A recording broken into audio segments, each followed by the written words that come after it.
Ottawa. So we last week we were talking about many things, but one of the things we talked about was first-time home buyers being gifted or lent funds. I think it was 20%, right? 20% of first-time home buyers were gifted funds for their down payment. And one of our listeners made a comment, says it's half.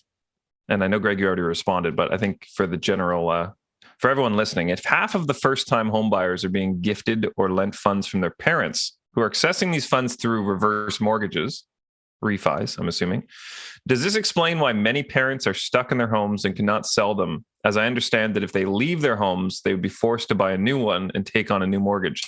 Is this partially contributing to the reason why housing inventory is historically low?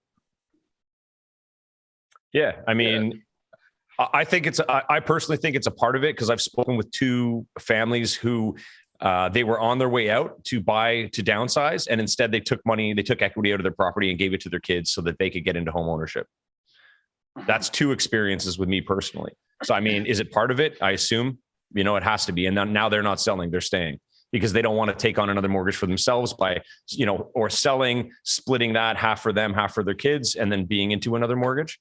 So they're just staying where they are for a little bit longer. Yeah, I think one thing in there that to clarify, when he says reverse mortgages, a reverse mortgage is a product that is a mortgage product, and it's different from refinancing. So a reverse mortgage is something that is sometimes used by elders, and I don't know if he's referring to that. Yeah, that's why I wasn't sure if that's what he meant by reverse. Yeah, reverse mortgage is typically, if your house is paid off, depending on the age, you can pull out equity up to typically around 55% of the value of the home and not have to make any monthly payments. The payments are accrued onto the mortgage, and when the person passes or sells the home, then those payments are then paid out. So for people that are retired, they don't have, maybe their retirement is in the property, but they maybe are only on OAS or CPP, and they can't qualify for a regular refinance. They would go through this, leveraging the equity in their home, and they can either get it as, that equity out as lump sums, or as, they could set up on monthly payments as if they're getting a pension. And then the interest that is accrued is tacked onto the mortgage. And when the house sells, that's repaid. So that is something that is out there. There are some, Home Equity Bank and Equitable Bank, offer these products. That is completely different from refinancing. Refinancing is, qualifying for a mortgage and pulling out that equity. Now, I think so I wanted to clarify, those two different things.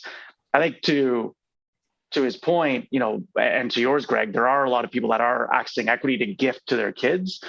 I think the problem is that, there is low inventory on the market.